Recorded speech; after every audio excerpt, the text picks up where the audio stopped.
박지훈의 저택은 밤의 심장부에서 조용히 숨쉬고 있었다.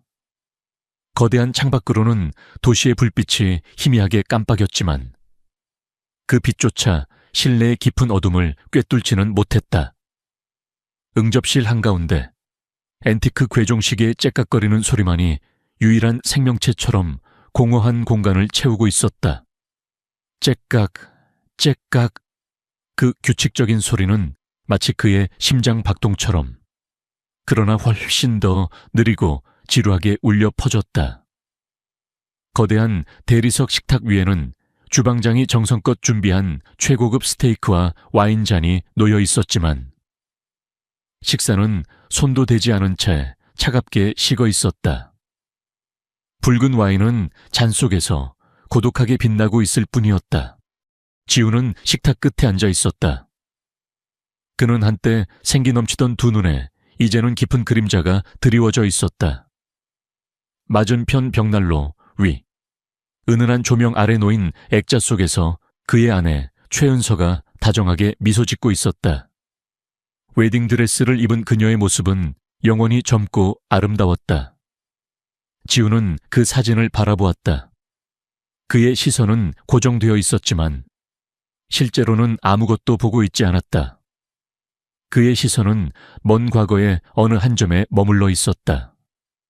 2년 전 은서가 세상을 떠난 이후로 그의 삶은 그렇게 멈춰버린 듯했다. 모든 것이 의미를 잃었고 모든 성공과 부는 그저 공허한 껍데기에 불과했다. 그는 대한민국 최고의 기업 중 하나인 JL그룹의 젊은 CEO였다. 사람들은 그를 부러워했고 그의 성공을 칭송했다. 하지만 그들은 몰랐다. 매일 밤 이 거대한 저택에서 그가 얼마나 고독한 죽음과 같은 시간을 보내고 있는지를. 그는 천천히 손을 들어 사진 액자의 유리를 어루만졌다. 차가운 유리 위로 은서의 따뜻한 미소가 번져 나가는 듯했다. 그가 그녀에게 얼마나 무심했는지, 얼마나 많은 시간을 일에 파묻혀 그녀를 소홀히 했는지 후회와 죄책감이 파도처럼 밀려왔다. 은서가 마지막으로 남긴 말은 무엇이었을까? 그는 기억조차 나지 않았다. 늘 사랑한다는 말보다 바쁘다는 말을 더 많이 했던 자신을 자책했다. 그녀가 떠난 후 모든 것이 너무 늦어버렸다는 사실만이 그를 옥죄었다. 어느 날 밤, 지독한 비가 쏟아지던 퇴근길이었다. 그의 최고급 세단은 차가운 아스팔트 위를 미끄러지듯 달렸다. 창밖의 세상은 빗물에 번져 흐릿한 그림자 같았다. 늘 그렇듯이 그는 생각에 잠겨 있었고 주위의 모든 것에 무관심했다. 그때 그의 시야에 희미한 그림자 하나가 들어왔다. 버스 정류장 근처 낡은 박스 위에 웅크리고 앉아 비를 맞고 있는 노숙자 할머니였다. 앙상한 몸은 작은 몸집을 더욱 왜소하게 만들었고 낡은 담요 한 장이 그녀의 유일한 피난처처럼 보였다. 지우는 처음에는 지나치려 했다. 그의 세상은 언제나 바쁘고 차갑고 계산적이었다. 그러나 찰나의 순간 그의 머릿속에 은서의 얼굴이 스쳐 지나갔다. 은서는 길가의 작은 꽃 한 송이도 그냥 지나치지 못하고 도움이 필요한 이들에게 먼저 손을 내밀던 사람이었다. 그녀는 늘 그에게 세상에는 당신이 보지 못하는 많은 아픔이 존재해요. 지훈 씨라고 말하곤 했다. 그 말이 뇌리에서 떠나지 않았다.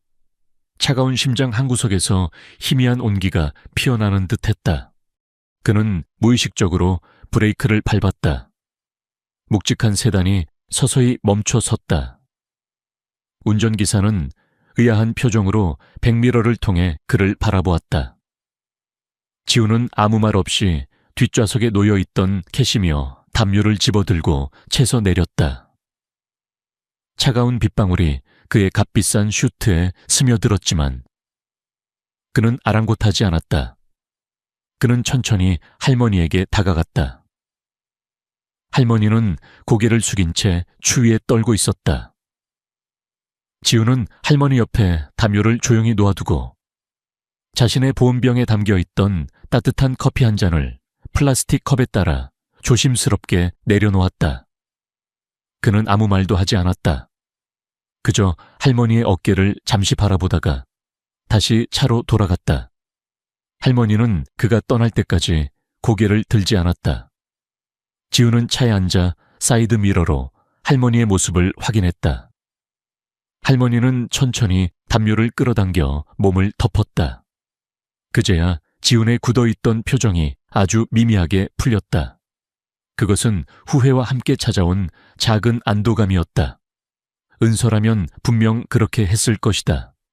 며칠 후 서류 더미에 파묻혀 있던 지훈은 책상을 정리하다가 우연히 낡은 일기장 하나를 발견했다. 빛바랜 표지에는 은서의 기록이라고 단정하게 적혀 있었다. 그는 그것이 은서의 것임을 단번에 알아차렸다. 그가 결혼 후 처음으로 은서에게 선물했던 일기장이었다. 그는 일기장을 펼쳐보려다 멈칫했다. 망설임이 그의 눈에 스쳤다. 그는 그것을 열어볼 용기가 없었다. 은서의 내면을 들여다보는 것이, 그녀의 솔직한 감정들과 마주하는 것이 두려웠다. 그가 얼마나 많은 것을 놓치고 살았는지, 이 일기장이 적나라하게 드러낼까봐 겁이 났다. 그는 일기장을 다시 내려놓았다. 그런데 그때 표지에 가려져 잘 보이지 않던 작은 종이 클립 하나가 눈에 띄었다. 그것은 마치 특정 페이지를 표시해 둔 것처럼 일기장 중간 어딘가에 끼워져 있었다. 지훈은 그것을 대수롭지 않게 여겼다. 그저 은서가 책갈피로 사용했던 것이겠거니 생각했다. 그는 일기장을 서랍 깊숙이 넣어두고 다시 일에 몰두했다. 그 작은 종이 클립이 미래의 그의 삶을 송두리째 뒤흔들 거대한 폭풍의 씨앗이 될 줄은 그 순간의 지훈은 상상조차 하지 못했다. 그는 여전히 자신이 모든 것을 통제할 수 있다고 믿었다. 하지만 은서의 비밀스러운 흔적은 이미 그의 무의식 속에 깊이 뿌리내리고 있었다. 그리고 그 뿌리는 머지않아 그의 견고했던 세상을 산산조각 낼 준비를 하고 있었다. 며칠 후 박지훈은 평소와 다름없이 정신없이 바쁜 하루를 보내고 있었다. 수십 년 역사를 가진 JL그룹의 CEO로서 그의 하루는 끊임없는 회의와 결정의 연속이었다. 아침 일찍부터 저녁 늦게까지. 그의 시간은 1분 1초가 철저히 계산된 스케줄에 따라 움직였다. 그에게 개인적인 시간이나 감정적인 동요는 사치에 불과했다. 적어도 그는 그렇게 믿고 있었다. 그의 비서실장인 이 실장은 그의 움직임 하나하나를 완벽하게 보조하며 외부의 모든 불필요한 간섭을 차단하는 데 익숙했다. 그날 오후 중요한 투자 유치 회의를 막 마치고 다음 회의를 위해 이동하려던 참이었다. 지훈은 늘 그렇듯 무표정한 얼굴로 서류를 훑어보고 있었다. 그때 이 실장이 조심스럽게 다가와 그의 개인 휴대전화를 건넸다. 사장님, 최은서 사모님 변호사님께서 급하게 전화를 하셨습니다. 개인 번호로 직접 연락을 주셨습니다. 지훈의 미간이 순간적으로 찌푸려졌다. 은서의 변호사 그가 알기로 은서의 모든 유산과 관련된 법적 절차는 이미 1년 전에 완벽하게 마무리되었다. 더 이상 그녀와 관련된 법적인 문제가 있을 리 없었다. 그는 자신의 개인적인 영역, 특히 은서와 관련된 모든 것을 철저히 봉인해 두었다. 그것을 다시 들춰내는 것은 그에게 고통스러운 일이었다. 무슨 일이라고 하던가? 지훈이 차가운 목소리로 물었다. 자세한 내용은 말씀드리지 않으셨습니다만 중요하고 민감한 사모님의 유언과 관련된 문제라고 강조하셨습니다.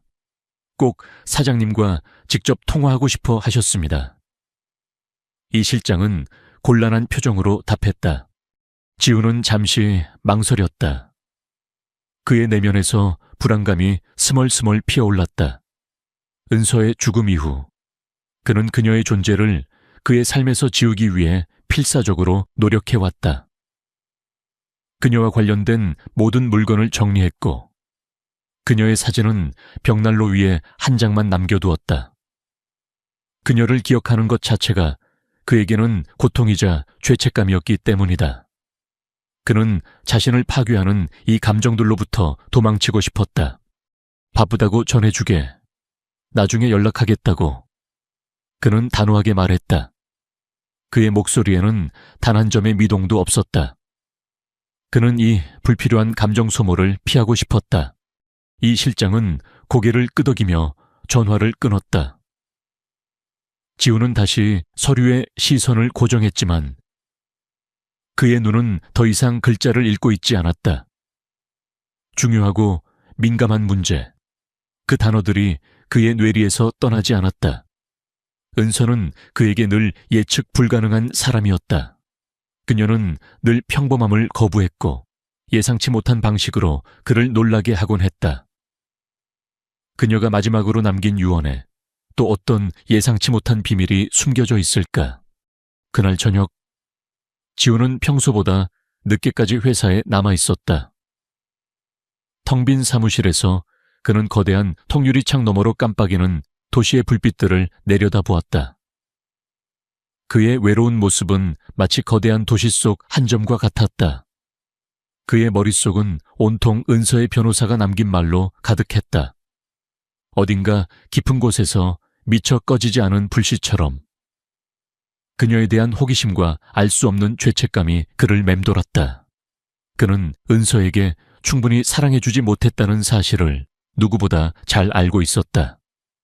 혹시 그녀가 마지막으로 자신에게 남기고 싶은 말이 있었던 것은 아닐까?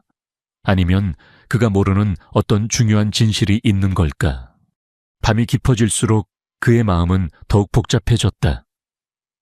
피하고 싶었던 감정들이 파도처럼 밀려왔다. 그는 자리에서 일어나 서랍을 열었다. 며칠 전 발견했던 은서의 낡은 일기장이 그 안에 있었다. 그는 일기장을 꺼내 들었다. 그리고 이번에는 망설이지 않고 그 작은 종이 클립이 끼워져 있던 페이지를 펼쳤다. 그 페이지에는 은서의 단정하고 부드러운 필체로 쓴 편지 한 통이 있었다. 편지는 그에게 보내는 것이었지만 왠지 모르게 오랜 시간 동안 봉인되어 있었던 것 같았다. 편지의 내용은 짧았지만 충격적이었다. 은서는 자신이 죽기 3년 전 우연히 고아원에서 한 아이를 만났고 그 아이가 바로 지훈의 친아들이라는 사실을 알게 되었다고 적혀 있었다. 편지에는 아이를 입양하게 된 경위, 그리고 아이를 세상에 공개하지 않은 이유가 자세히 설명되어 있었다. 그녀는 지훈의 복잡한 가족 관계와 그의 과거로부터 아이를 보호하고 싶었다고 했다. 그녀는 아이에게 민준이라는 이름을 지어주었고 자신이 죽으면 민준이가 지훈에게 큰 힘이 될 것이라고 적었다. 그리고 마지막으로 지훈 씨, 부디 민준이를 사랑해 주세요. 그 아이는 당신의 전부가 될 거예요. 라고 덧붙여져 있었다. 편지를 읽는 동안 지훈의 손은 미세하게 떨렸다. 글자들이 눈앞에서 일렁이는 것 같았다. 그는 믿을 수 없었다. 자신에게 아들이 있었다니. 그것도 은서가 죽기 전까지 비밀리에 돌보고 있었다니. 분노보다는 엄청난 혼란과 배신감, 그리고 이루 말할 수 없는 충격이 그를 덮쳤다. 동시에 그는 은서가 자신에게 얼마나 많은 비밀을 숨겨왔는지, 그리고 그 비밀이 얼마나 엄청난 의미를 담고 있었는지 깨달았다. 그녀의 모든 행동은 아이를 보호하기 위함이었고, 그것은 그녀의 마지막 선물인 동시에 그에게 남긴 숙제였다. 그의 눈에 눈물이 고였다. 그것은 슬픔이라기보다는 깨달음과 후회, 그리고 그 모든 것을 알지 못했던 자신에 대한 자책이었다. 그는 그동안 은서의 사랑을 너무나 당연하게 여겼고 그녀의 아픔을 외면했다. 이제 그는 더 이상 예전의 삶으로 돌아갈 수 없었다. 이 편지는 그의 고독하고 무의미했던 삶을 산산조각 내버렸다. 그는 아내의 마지막 유언이자 어쩌면 그를 위한 마지막 선물일지도 모르는 이 아이를 찾아 나서야만 했다. 그의 삶은 이제 완전히 새로운 방향으로, 피할 수 없는 여정으로 향하게 되었다. 은서의 편지는 박지훈의 경고했던 세계를 산산조각냈다. 아들. 단 2글자로 이루어진 그 단어가 그의 뇌리에서 떠나지 않았다. 지난밤 그는 한숨도 자지 못했다. CEO로서의 냉철한 이성과 계산적인 사고는 마비된 지 오래였다. 그의 마음을 지배하는 것은 오직 한 가지였다. 그동안 자신이 알지 못했던 아내의 비밀스러운 선물인 아들을 찾아야 한다는 강박적인 열망이었다. 날이 밝자마자 지훈은 은서의 변호사 사무실을 찾았다. 변호사. 김민수 씨는 지훈의 초췌한 얼굴을 보고도 놀란 기색 없이 차분하게 앉아 있었다. 마치 그가 이런 반응을 예상했다는 듯이. 사장님께서 편지를 읽으셨군요. 김 변호사가 조용히 말했다. 그의 목소리는 침착했지만 그 속에는 은서를 향한 깊은 존경심이 묻어 있었다. 지훈은 고개를 끄덕였다. 대체 어떻게 이런 일이, 왜 저에게는 한마디도 하지 않았습니까? 그의 목소리는 격정으로 인해 미세하게 떨렸다. 김 변호사는 심호흡을 했다. 사모님께서는 사장님께 많은 부담을 주고 싶지 않으셨습니다. 특히 사장님의 가족들이 아이의 존재를 알게 될 경우 발생할 수 있는 모든 복잡한 상황들을 미리 내다보셨던 것 같습니다. 사모님께서는 민준이가 세상의 편견과 싸우기보다는 사랑과 보호 속에서 자라기를 바라셨습니다. 지훈은 주먹을 꽉 쥐었다. 그제야 그는 은서의 희생적인 사랑의 무게를 깨달았다. 그녀는 자신에게 모든 짐을 홀로 짊어지고 있었다. 민준이는 지금 어디에 있습니까? 그의 목소리는 낮게 깔렸지만 그 안에는 간절함이 담겨 있었다. 사모님께서 돌아가시기 전까지 정기적으로 후원하고 방문하셨던 보육원이 있습니다. 새싹 보육원이라고. 그곳에 민준이가 있습니다. 사모님께서 각별히 부탁하셔서 제가 주기적으로 민준이의 상태를 확인해 왔습니다. 김 변호사가 서류철에서 주소를 적어 건넸다. 지훈은 즉시 운전기사를 시켜 새싹 보육원으로 향했다. 도시 외곽의 한적한 곳에 위치한 보육원은 낡았지만 아늑하고 따뜻한 분위기를 풍기고 있었다. 울타리 너머로 아이들의 맑은 웃음소리가 들려왔다. 지훈은 난생 처음 경험하는 감각에 휩싸였다. 아버지로서 자신의 아들이 저곳에 있다는 사실이 믿기지 않았다. 그는 조심스럽게 안으로 들어섰다. 복도에서 들려오는 아이들의 발소리, 그림 그리는 소리가 낯설게 다가왔다. 사무실 문을 두드리자 인자해 보이는 나이 지긋한 여성이 그를 맞이했다. 김 여사, 새싹 보육원의 원장이었다. 그녀의 눈빛은 따뜻하고 깊었다. 어서 오세요. 박지훈 사장님 맞으시죠? 김민수 변호사님께 연락받았습니다. 김 여사는 차분하게 말했다. 그녀는 지훈의 얼어붙은 표정을 보고도 당황하지 않았다. 지훈은 자리에 앉아 심호흡을 했다. 민준이에 대해 듣고 싶습니다. 은서가, 제 아내 최은서가 이곳에 자주 왔다면서요. 김 여사의 얼굴에 잔잔한 미소가 번졌다. 네, 사모님께서는 거의 매주 오셨습니다. 민준이를 친자식처럼 아끼셨죠. 사모님께서 얼마나 민준이를 사랑하셨는지 아마 사장님은 상상도 못하실 겁니다. 그녀는 민준이에 대한 이야기를 시작했다. 민준이가 얼마나 밝고 명랑한 아이인지, 그림 그리기를 얼마나 좋아하는지, 그리고 은서가 민준이를 만날 때마다 얼마나 행복해했는지에 대해 자세히 설명했다. 지훈은 김 여사의 이야기를 들으며 은서의 또 다른 얼굴을 발견하는 듯했다. 그가 알던 은서는 완벽하고 우아한 사교계의 여왕이었지만 김 여사가 말하는 은서는 따뜻하고 헌신적인 어머니의 모습이었다. 민준이는 정말 특별한 아이예요. 재능도 많지만 무엇보다 마음이 참 곱습니다. 그리고 사모님께서 늘 말씀하셨죠. 민준이가 사장님을 많이 닮았다고요. 특히 이 손목에 있는 작은 별 모양 점이요. 김 여사는 부드럽게 웃으며 말을 덧붙였다. 그 순간 지훈의 심장이 쿵 하고 떨어지는 듯했다. 민준이에게 별 모양 점이 있다고 그는 자신의 손목을 무의식적으로 내려다보았다.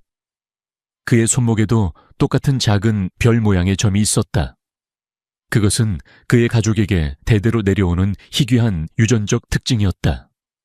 순간 그가 이 모든 진실을 회피하고 싶었던 지난 시간들이 주마등처럼 스쳐 지나갔다. 바로 그때였다. 사무실 문이 스르륵 열리며 한 남자가 안으로 들어섰다. 낯익은 얼굴이었다. 지훈의 회사, JL그룹의 기획팀장인 차승우였다. 차승구는 지훈을 보자마자 놀란 표정을 지었다. 박 사장님, 여기는 어쩐 일이십니까? 저희 그룹에서 매년 이곳에 기부를 하고 있어서 제가 담당으로 잠깐 들렀습니다만. 차승우의 목소리에는 당황스러움이 역력했다. 그는 지훈의 눈치를 살피며 어색하게 웃었다.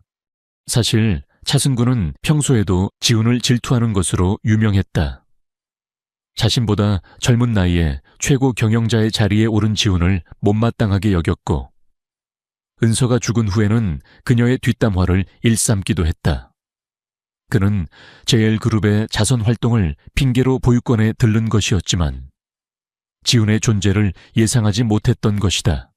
차승구는 재빨리 상황을 파악하려 애썼다.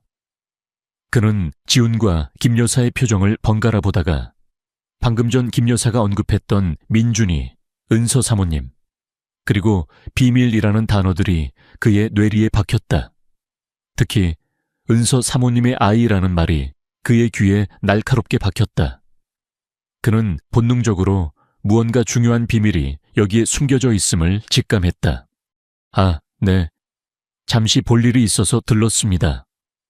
지훈은 차가운 목소리로 답하며 차승구를 흘긋 보았다. 그는 차승구의 존재가 불쾌했다.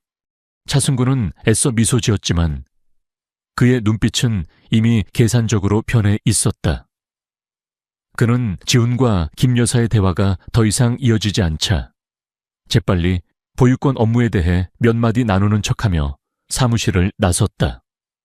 그의 얼굴에는 알 수 없는 흥분과 비열한 미소가 스쳐 지나갔다.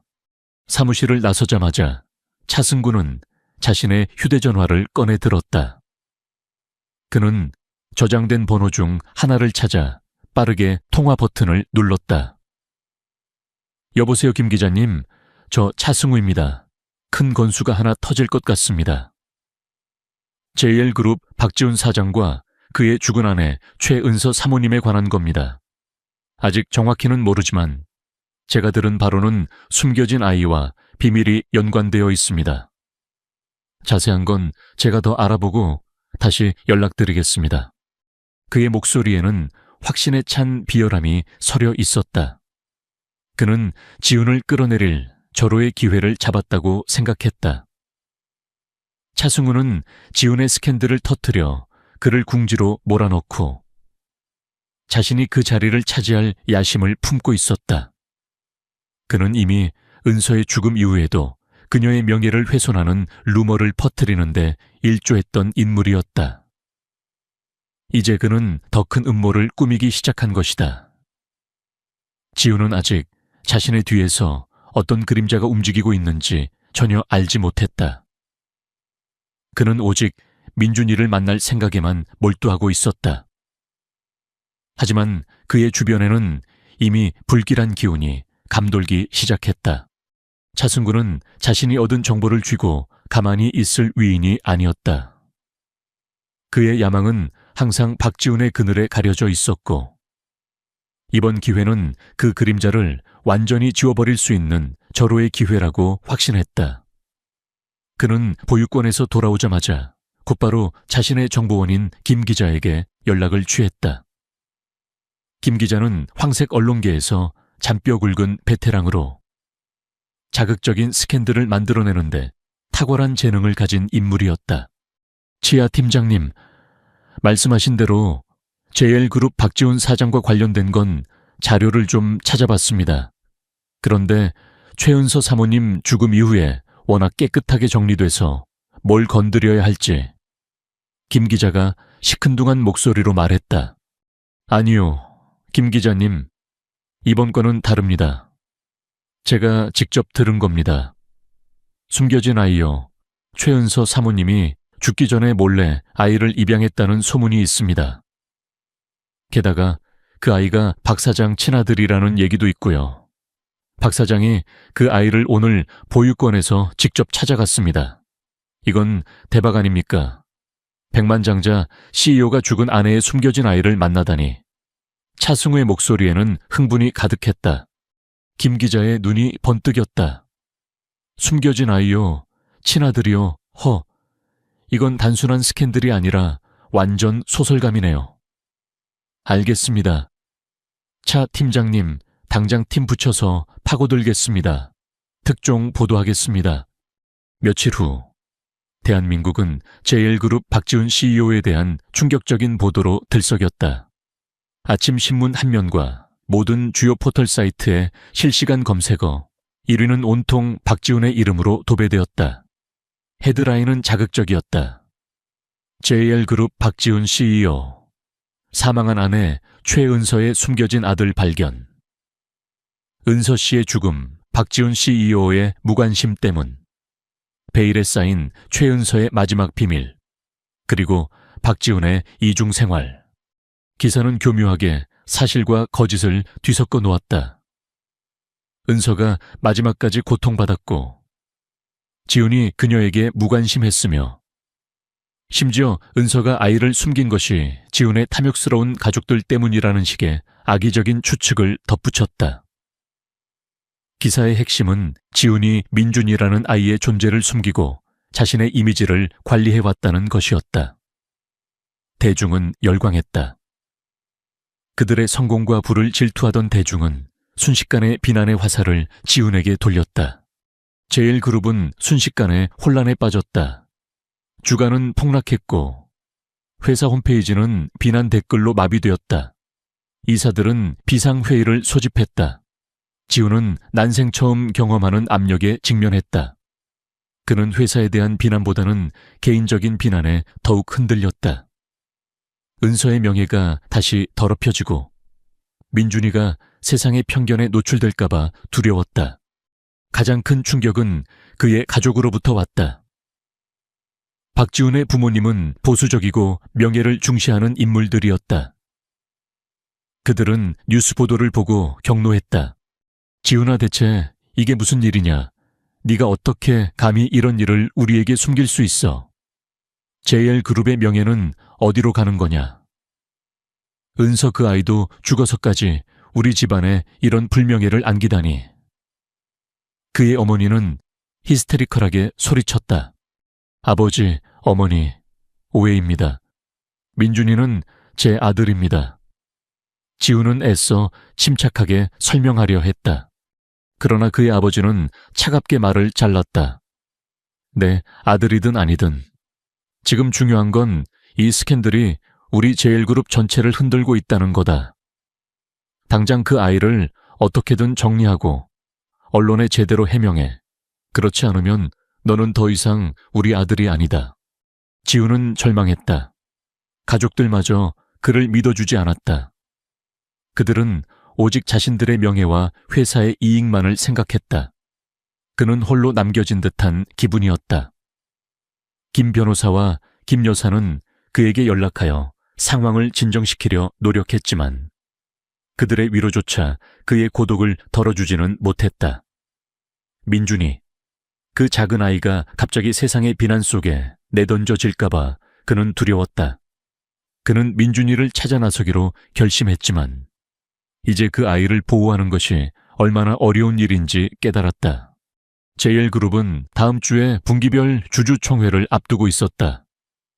이 주주총회는 지훈이 야심차게 준비했던 신사업 프로젝트의 승인을 받아야 하는 중요한 자리였다. 하지만 이제 스캔들로 인해 이사들과 주주들의 신뢰를 잃은 상태에서 프로젝트를 통과시키는 것은 불가능에 가까웠다. 설상가상으로 차승우 팀장이 나서서 이사회에 지훈의 사퇴를 요구하는 여론을 형성하기 시작했다. 박 사장님의 사생활 문제가 회사 이미지에 치명적인 타격을 주고 있습니다. 이런 상황에서 어떻게 회사의 미래를 맡길 수 있겠습니까? 당장 사장직에서 물러나야 합니다. 차승우는 이사들 앞에서 지훈을 노골적으로 비난했다. 그의 눈빛에는 승리에 대한 확신이 번뜩였다. 그는 지훈이 이 혼란 속에서 무너질 것이라고 확신했다. 지훈은 고립되었다. 회사에서는 모든 이들이 그를 의심의 눈초리로 바라보았다. 가족들은 그에게 등을 돌렸다. 언론은 끊임없이 그를 공격했고 대중은 그를 비난했다. 그는 마치 사방이 절벽으로 둘러싸인 외로운 섬에 갇힌 듯했다. 그는 지금 민준이를 만나러 갈 수도 없었다.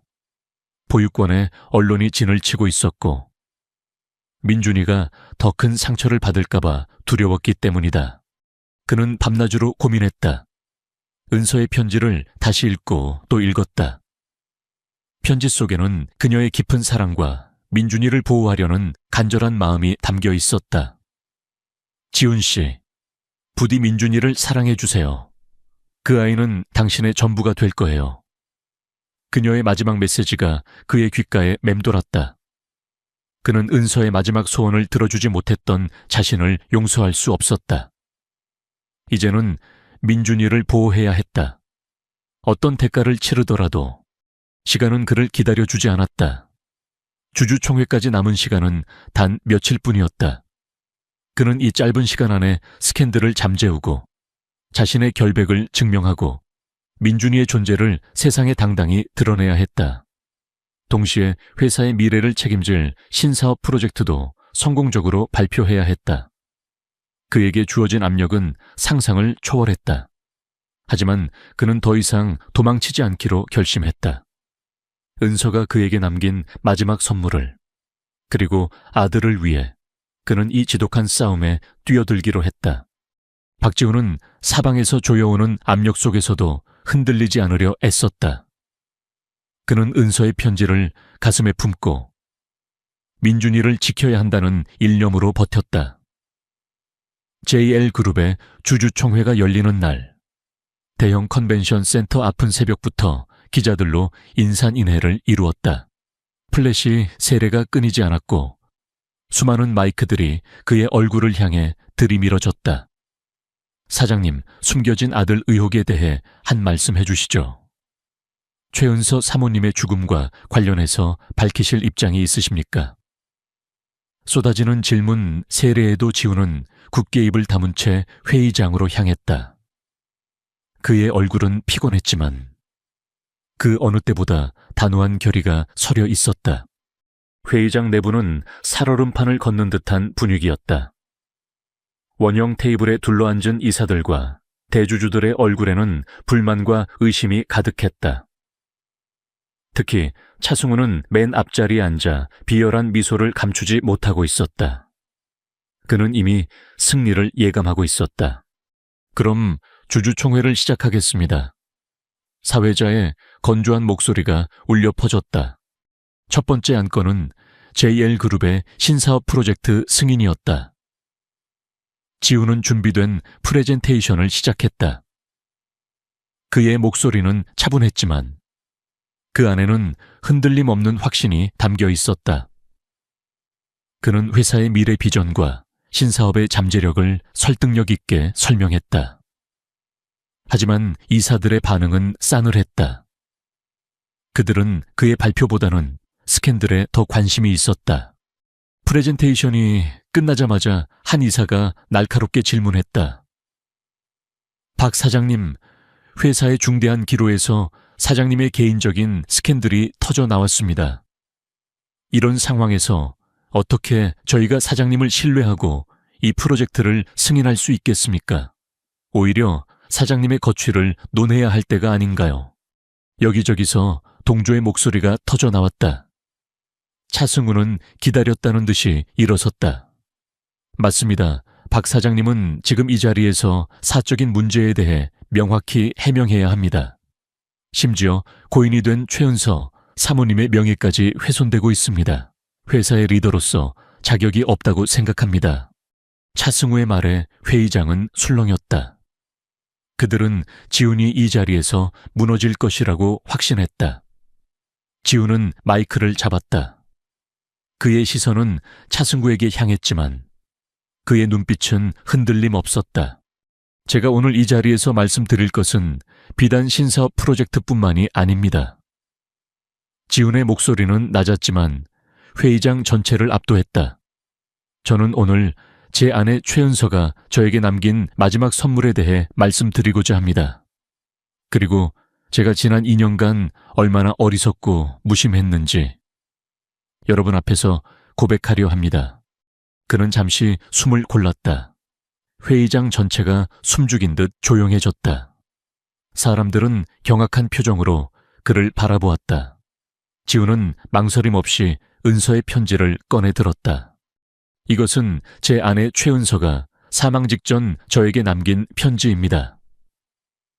그의 목소리에는 슬픔과 후회가 짙게 배어 있었다.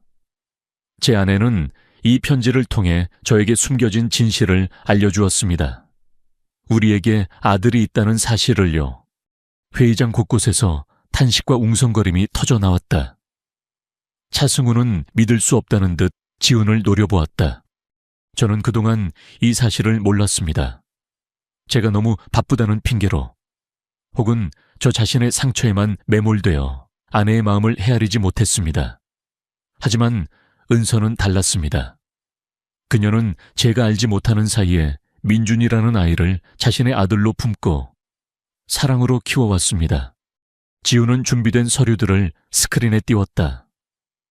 은서의 입양 서류, 그리고 민준이의 출생 기록 등이었다. 이 모든 서류는 김 변호사와 김 여사가 밤새도록 준비해 준 것이었다. 그리고 그는 김 여사에게 영상 통화를 걸었다. 화면에는 따뜻한 미소를 짓고 있는 김 여사의 얼굴이 나타났다. 김 여사님, 한 말씀 부탁드립니다. 지훈이 말했다. 김 여사는 고개를 끄덕였다. 저는 새싹 보육권 원장 김선영입니다. 최은서 사모님께서는 민준이를 정말 지극정성으로 돌보셨습니다. 그 아이에게서 단 한순간도 눈을 떼지 않으셨어요. 사모님께서는 민준이가 세상의 편견과 싸우기보다는 사랑받는 환경에서 자라기를 바라셨습니다. 그래서 박 사장님께 이 사실을 알리는데 오랜 시간 고민하셨던 겁니다. 그녀의 목소리는 진심으로 가득했다. 차승구는 비웃듯이 말했다. 이게 다 쇼 아닙니까?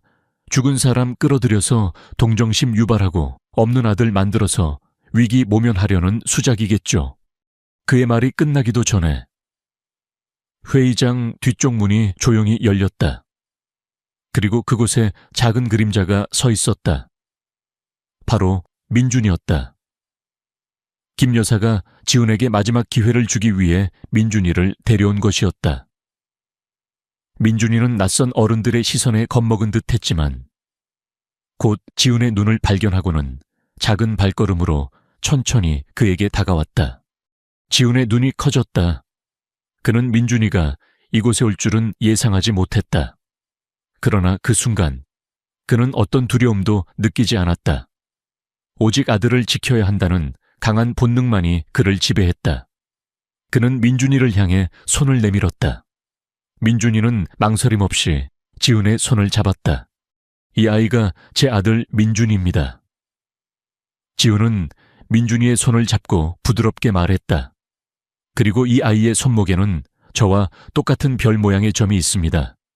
이것은 부인할 수 없는 증거입니다. 그는 민준이의 작은 손목을 들어올려 모두에게 보여주었다. 회의장 전체에 다시금 정적이 흘렀다. 이사들과 주주들은 놀란 눈으로 민준이의 손목을 바라보았다. 그들은 곧바로 지훈의 손목으로 시선을 옮겼다. 놀랍게도 두 사람의 손목에는 똑같이 희미한 별 모양의 점이 박혀 있었다. 바로 그때였다. 민준이가 낯선 환경과 긴장감에 지쳤는지 작은 몸으로 지훈에게 폭 안겼다. 그리고 지훈의 품에 얼굴을 묻으며 작은 목소리로 중얼거렸다. 단 두 글자였다. 그 두 글자는 회의장 전체를 얼어붙게 만들었다. 차승우의 비열한 미소가 순식간에 사라지고 그의 얼굴에는 당황스러움과 공포가 스쳤다. 이사들은 모두 숨을 들이켰다. 그들은 지훈의 눈에서 진심을 읽었고 민준이의 순수한 외침에서 어떤 진실된 유대감을 느꼈다. 가장 먼저 반응한 것은 백발의 이사회 의장이었다.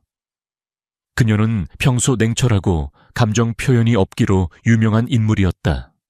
하지만 지금 그녀의 눈가에는 촉촉하게 물기가 맺혀 있었다. 그녀는 천천히 자리에서 일어나 지훈을 향해 고개를 끄덕였다. 그리고는 나지막이 말했다. 대여 이상 설명은 필요 없을 것 같습니다. 그녀의 한마디에 회의장의 분위기는 순식간에 바뀌었다. 여기저기서 웅성거림이 터져 나왔지만 그것은 더 이상 비난의 소리가 아니었다. 오히려 감동과 경외심이 섞인 듯한 소리였다. 일부 이사들은 눈시울을 붉혔다. 그들은 단순한 스캔들을 넘어선 한 남자의 진실된 고백과 한 아이의 순수한 사랑을 목격했다. 지훈은 더 이상 고립된 외톨이가 아니었다. 그는 이제 아들을 가진 아버지이자 자신의 지난 실수를 용기 있게 인정하고 새로운 삶을 시작하려는 인간적인 지도자로 비춰졌다. 회의실은 더 이상 냉정한 비즈니스의 공간이 아니라 인간적인 감정의 해방이 이루어지는 곳으로 변모했다. 주주총회는 박지훈의 예상과는 전혀 다른 방향으로 흘러갔다. 민준이의 아빠라는 한마디는 냉철했던 회의실의 분위기를 순식간에 감성적인 해방감으로 바꾸어 놓았다. 대주주들은 만장일치로 신사업 프로젝트를 승인했고 지훈의 CEO 직위는 더욱 공고해졌다. 하지만 그에게 진정한 승리는 주주들의 신뢰 회복이 아니었다. 그것은 민준이를 세상에 당당히 드러내고 은서의 마지막 소원을 이룰 수 있었다는 사실이었다. 회의가 끝나자마자 차승구는 곧바로 이사들에게 둘러싸였다. 그의 얼굴은 파랗게 질려 있었고 더 이상 비열한 미소는 찾아볼 수 없었다. 차승우 팀장, 당신이 사장님의 명예를 훼손하고 회사를 혼란에 빠뜨린 것에 대해 어떻게 해명할 건가? 이사회 의장의 날카로운 질책이 쏟아졌다. 차승구는 아무 말도 하지 못했다. 결국 그는 그날부로 해고되었고 명예훼손 및 업무방해 혐의로 법적 조사를 받게 되었다. 그의 야망은 한순간에 산산조각 났고 그는 모든 것을 잃었다. 며칠 후 지훈은 민준이와 함께 자신의 집으로 돌아왔다. 거대한 저택은 더 이상 고독한 공간이 아니었다. 민준이의 발랄한 웃음소리가 울려 퍼지고 작은 장난감들이 거실 곳곳에 놓이면서 집은 생기로 가득 찼다. 지훈은 민준이가 작은 손으로 그린 그림들을 벽에 붙이며 미소를 지었다. 그날 저녁 지훈의 부모님이 집으로 찾아왔다. 그들은 주주총회 소식을 듣고 큰 충격을 받았다고 했다. 처음에는 어색하고 죄책감에 고개를 들지 못했다. 지훈아, 정말 미안하다. 우리가 너를 믿지 못했어. 그리고 민준이가 우리 손주였다니. 지훈의 어머니는 눈물을 글썽이며 민준이의 작은 손을 잡았다. 지훈의 아버지는 굳은 얼굴로 민준이를 바라보다가 이내 깊은 한숨을 쉬었다. 내가 어리석었다. 가문의 명예만 생각했지. 진정 중요한 것을 보지 못했다. 민준이 환영한다. 그는 어색하게 민준이의 머리를 쓰다듬었다. 지훈은 그들의 사과를 묵묵히 받아들였다. 그는 더 이상 과거의 일에 연연하고 싶지 않았다. 그에게 중요한 것은 지금 이 순간 민준이와 함께 새로운 삶을 시작하는 것이었다. 가족들의 인정과 화해는 그에게 또 다른 평화를 가져다 주었다. 지우는 JL그룹의 CEO로서 자신의 위치를 활용하기로 했다. 그는 은서의 이름으로 최은서 재단을 설립한다고 공식 발표했다. 이 재단은 전국 각지의 보육원과 어려운 환경에 처한 아이들을 지원하고 특히 민준이처럼 미술에 재능이 있는 아이들에게 교육 기회를 제공하는 것을 목표로 했다.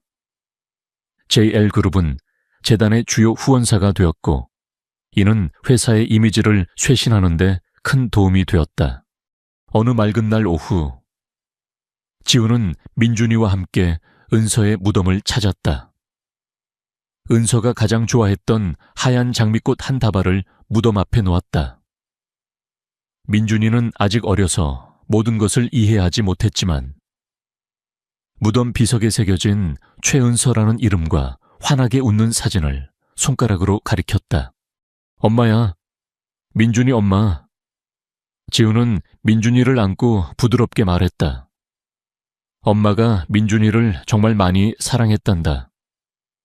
그리고 아빠도 엄마 덕분에 민준이를 만날 수 있었어. 지우는 은서의 비석을 어루만졌다. 그의 눈가의 물기가 고였다. 은서야, 고마워. 네가 내게 두 번째 기회를 줬어. 민준이를 통해 나는 다시 살 이유를 찾았어. 그는 조용히 속삭였다. 그날 저녁 지우는 김 변호사와 김 여사를 자신의 집으로 초대했다.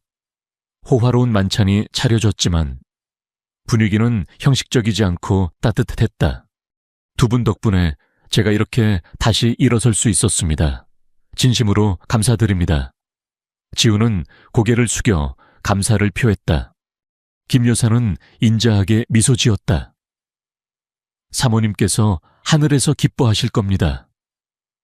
민준이에게 좋은 아버지가 되어주셔서 정말 다행입니다. 김 변호사는 와인잔을 들었다. 박 사장님은 이제 진정한 리더가 되셨습니다. 과거의 실수를 인정하고 그것을 발판 삼아 더 나은 미래를 만들어가는 모습에 감동했습니다. 지우는 그들과 함께 와인잔을 부딪혔다. 그는 더 이상 외롭지 않았다. 그의 옆에는 민준이가 있었고 그의 삶에는 진정한 의미와 목적이 생겼다. 그는 과거의 어둠에서 벗어나 은서가 남긴 사랑과 믿음의 빛 속에서 새로운 평화를 찾았다. 이 평화는 단순히 고통의 부재가 아니었다. 그것은 후회와 상실을 통해 얻어낸 훨씬 더 깊고 의미 있는 삶의 충만함이었다. 시간은 강물처럼 흘렀다. 박지훈의 삶은 더 이상 과거의 그림자에 갇혀있지 않았다. 민준이와 함께하는 나날은 그에게 새로운 의미와 활력을 불어넣었다. JL그룹의 CEO로서 그는 여전히 바빴지만 이제 그의 시간은 오직 성공만을 위한 것이 아니었다. 그는 아들과 함께하는 소소한 순간들 그리고 최은서 재단을 통해 세상을 변화시키는 일에 더 큰 가치를 두었다. 몇 년 후 민준이는 쾌활하고 총명한 초등학생이 되었다. 그의 손에 들린 붓은 마법처럼 움직였다. 민준이가 그린 그림들은 늘 생동감 넘쳤고 그 속에는 순수하고 따뜻한 마음이 담겨 있었다. 최은서 재단은 전국적으로 명성을 얻었다. 특히 재단이 설립한 새싹 미술학교는 가난하지만 재능 있는 아이들에게 꿈을 펼칠 기회를 제공했다. 학교는 늘 아이들의 웃음소리와 물감 냄새, 그리고 희망으로 가득했다. 어느 봄날 오후, 새싹 미술학교에서는 작은 전시회가 열렸다. 민준이도 자신의 작품을 출품했다. 지우는 민준이의 손을 잡고 학교 복도를 걸었다. 벽면에는 아이들의 다채로운 그림들이 걸려 있었다. 그들은 민준이의 그림 앞에 멈춰 섰다. 민준이의 그림은 세 사람을 담고 있었다. 한 남자는 지훈처럼 정장을 입고 있었고 다른 한 남자는 민준이 자신처럼 해맑게 웃고 있었다. 그리고 그들 사이에 한 여자가 있었다. 그녀의 얼굴은 선명하지 않았지만 온화한 미소와 따뜻한 눈빛은 누가 봐도 은서였다. 그림 속 여인의 손에는 하얀 장미꽃 한 송이가 들려 있었다. 아빠, 이건 우리 가족 그림이야. 민준이가 자랑스럽게 말했다. 지우는 그림을 가만히 바라보았다. 그의 눈시울이 뜨거워졌다. 민준이의 그림은 그가 잃어버렸다고 생각했던 모든 것, 그리고 그가 새롭게 찾은 모든 것을 담고 있었다. 그는 민준이를 꼭 안아주었다. 응, 그래. 우리 가족 그림이야. 정말 멋진 그림이구나. 그는 더 이상 고독하지 않았다. 주말마다 민준이와 함께 자전거를 타고 공원을 달렸고 미술관에 가서 함께 그림을 감상했다. 저택은 이제 그의 진정한 집이 되었다. 민준이의 작은 장난감들이 거실 곳곳에 흩어져 있었고 아이의 웃음소리가 집안 가득 울려 퍼졌다. 지우는 JL그룹의 CEO로서 사회적 책임에도 더욱 적극적으로 나섰다. 그는 매년 직접 보육원을 방문하여 아이들에게 동화책을 읽어주었고 최은서 재단의 운영에도 깊이 관여했다. 그는 단순히 돈을 기부하는 것을 넘어 자신의 시간과 진심을 투자하여 아이들의 미래를 응원했다. 그의 변화는 회사 내에서도 긍정적인 영향을 미쳤다. 직원들은 그의 인간적인 면모에 감동했고 회사는 더욱 윤리적이고 사회적인 가치를 추구하는 방향으로 나아갔다. 어느 화창한 늦봄의 오후, 지우는 민준이의 손을 잡고 공원길을 걷고 있었다.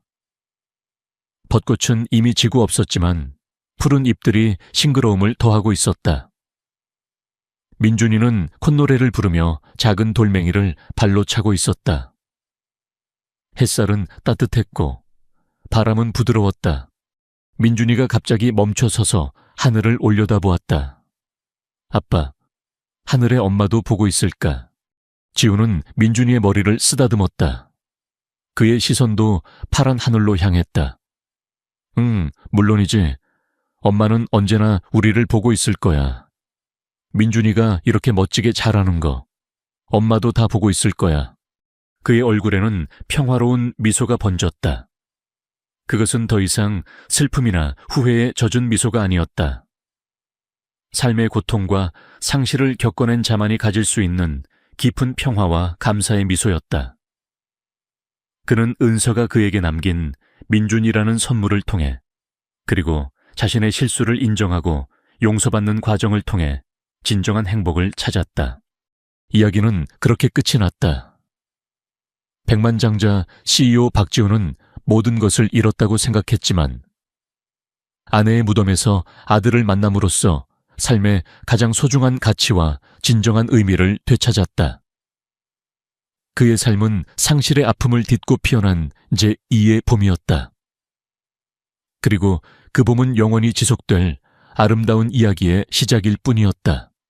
만약 이 이야기처럼 인생의 고난을 극복하고 진정한 행복을 찾아가는 감동적인 서사를 더 많이 듣고 싶다면 이 영상에 좋아요를 누르고 채널을 구독해 주세요. 댓글로 여러분의 생각과 경험을 공유해 주시면 더 좋은 이야기를 만드는 데 큰 힘이 됩니다. 여러분의 이야기가 다음 주인공이 될 수 있습니다.